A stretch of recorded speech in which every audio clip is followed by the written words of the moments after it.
Magandang tanghali po, ito naman ang ating mga bali-balita. Pinay, huli sa pag-smuggle ng droga for personal use. Ayon sa news na ito, hinuli ng Fukuoka Police ang isang kababayan nating Pinay, age 36 years old matapos na siya ay makitaan ng droga. Pagdaan sa Fukuoka Airport noong June 30. Ang kababayan natin ay nakitaan ng droga na umabot sa 4.7 gram na nakakahalaga ng may higit 26 lapad. Siya ay pumasok ng Fukuoka Airport mula sa Pinas. Ayon sa custom personnel, ang droga ay pinasok niya sa loob ng vinyl plastic, idinikit niya sa talampakan niya at nagsuot ng medyas upang hindi ito makita. Inamin naman nito ang charge laban sa kanya at ayon dito, ang droga ay binili niya sa Pinas tuwing umuuwi at dinadala niya ito sa Japan for personal use lamang pangtanggal daw niya ng stress. Hindi na bayarang Saudi OFWs makakatanggap ng claim sa lalong madaling panahon. Tiniyak ng Department of Migrant Workers na malapit na makatanggap ng mga overseas Filipino workers sa Saudi Arabia na nawalan ng trabaho sa mga bangka construction company ang kanilang hindi nabayarang sahod at benepisyo. Kasunod ng kanyang pakikipagpulong kay Minister Ahmad bin Sulaiman Al-Raji na ng Saudi Ministry of Human Resources and Social Development noong Hulyo 15. Sinabi ni DMW Secretary Hans Kakdak noong Huwebes na inihanda na ang mga tseke para sa pagbabayad ng claims ng 2,500 OFWs na nagkakahalaga ng 130 milyong Saudi Riyal o 1.95 billion peso. Sa mga ito, 1,375 na manggagawa ang nakatanggap ng kanilang bayad na umabot sa 70.6 milyon Saudi Riyal o 1.98 billion. Sinabi ng DMW na nakikipag-ugnayan na ito sa Saudi MHRSD para sa pagpapalabas ng mga susunod na paghahabol sa mga sumusunod na buwan. Tinutulungan din ng ahensya ng Pilipinas ang mga claimant at kanilang mga pamilya para sa pagproseso ng mga pagbabayad.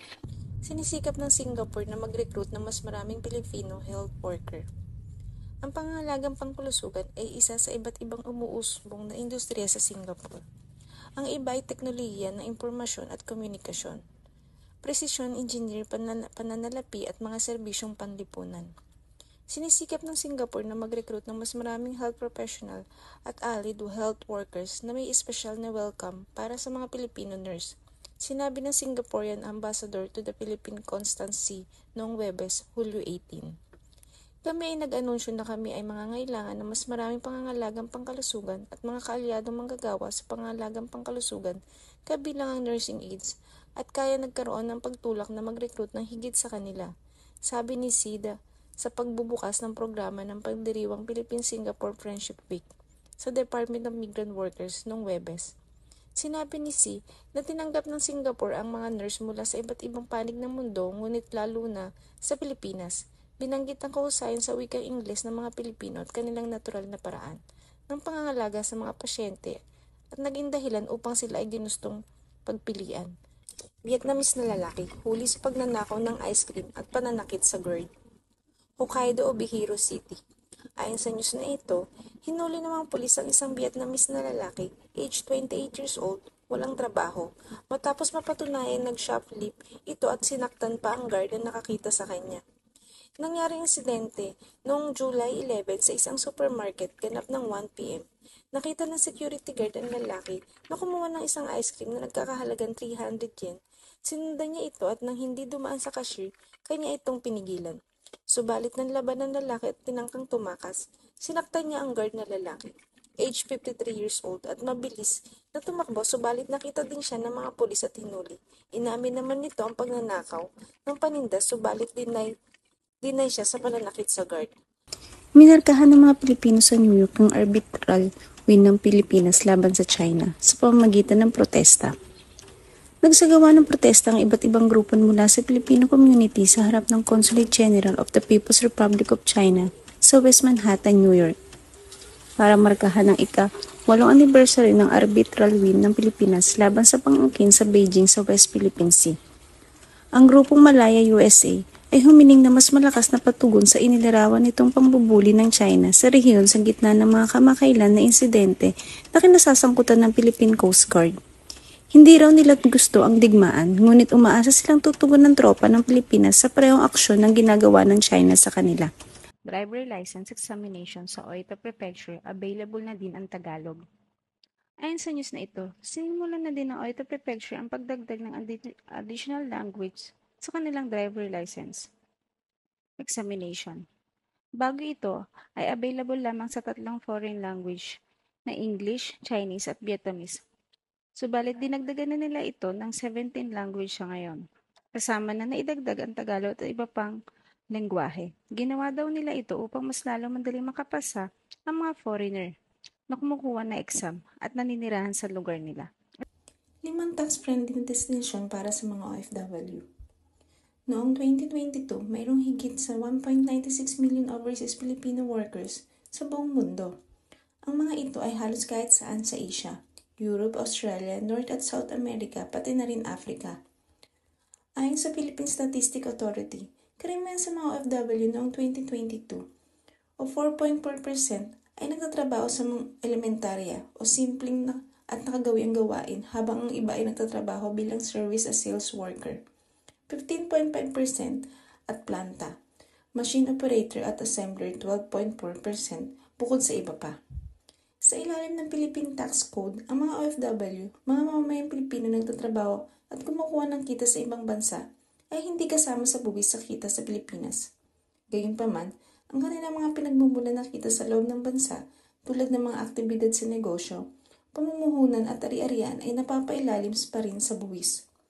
Siyempre, ang mga OFW ay napailalim sa income tax na host country na may mga rate na nag-iiba batay sa umiiral ng mga batas sa buwis sa bansa. Narito ang ilang bansa at isang espesyal na administrasyong riyon na maaaring ituring ng tax-friendly para sa migranteng manggagawang Pilipino. Para sa mga OFW, ang distansya ay nagpapahirap sa mga nasirang pag-aasawa.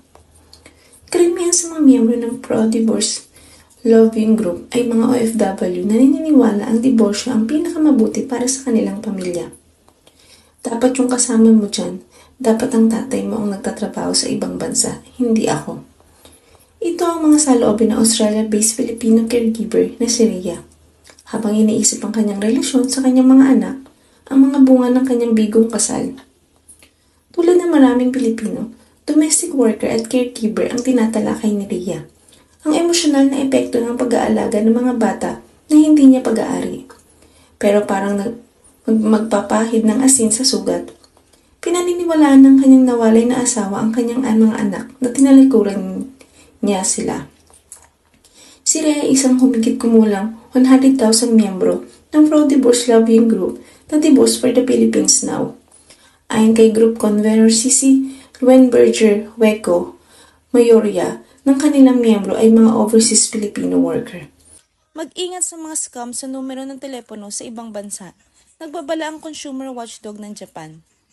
Humigit kumulang 6,000 reklamo ang inihain sa mga consumer centers sa buong bansa sa pagitan ng April 2022 at February 2024. Kalahati ng mga reklamong ito ay naitala mula noong Hulyo ng nakaraang taon nang tumindi ang scam. Bagamat maraming mga tao ang ibinaba ang tawag sa pagtanggap ng mga kahinahinalang tawag, may mga nauhulog pa rin sa kanila. Sinabi ng Consumer Affairs Agency na ang average na pagkawala ng bawat biktima ay 2.37 million yen, kung saan ang isang lalaki sa edad na 60 ay natalo ng mahigit 40 million yen. Ang mga scammer ay kilala sa mga gumagamit ng mga numerong telepono sa North America na nagsisimula sa at mga IP na numero ng telepono na nagsisimula sa 050. Ang mga tawag ay karaniwang nagsisimula sa isang otomatikong mensahe na nagsasabing mula sa entity na nagsasaad na may mga hindi pa nababayarang bayarin at nagtuturo sa mga tatanggap na pindutin ng number 1.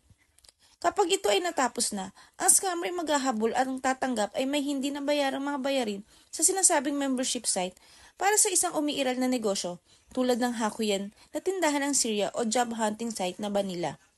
At nagbabanta ng legal na aksyon para sa hindi pagbabayad o nangako ng 95% na refund sa ilalim ng isang dapat na pamamaraan ng kabayaran.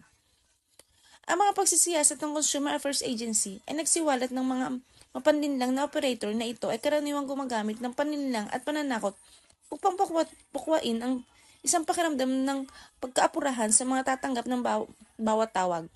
Hinihimok ng ahensya ang mga tao na mag-ingat sa manatiling level head. Ang mga hindi pamilyar na kahilingan sa pagbabayad kahit na pinagngalanan ng mga pangunahing kumpanya ay dapat baliwalain, sinabi ng ahensya.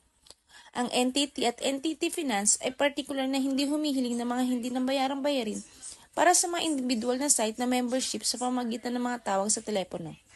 Ang mga scammer na gumagamit ng numero sa ibang bansa ay laganap, at patugong sa mga kahinahinalang tawag o pagbabalik sa kanila ay maaaring humantong sa malaking pagkalugi sa pananlapi, sabi ng ahensya.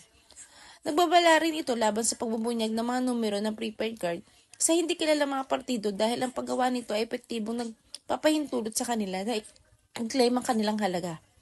Kung may mga naramdamang hindi maganda, pinakamahusay na hindi tanggapin ang tawag at kumonsulta sa isang pinagkakatiwalang individual o opisyal na mga hotline ng consumer bago gumawa ng anumang aksyon.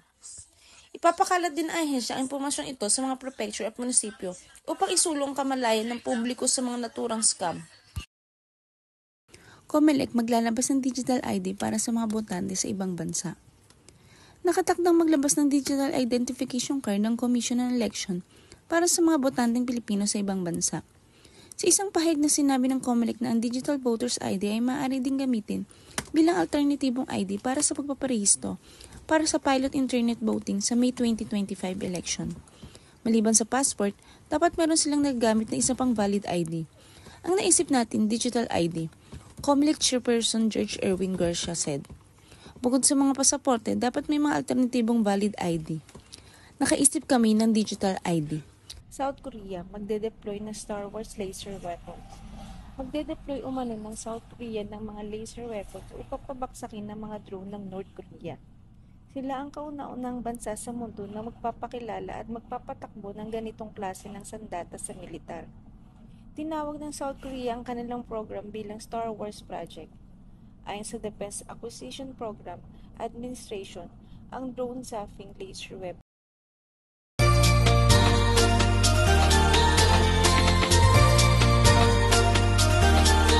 mga problema at suliranin sa buhay ay hindi nawawala.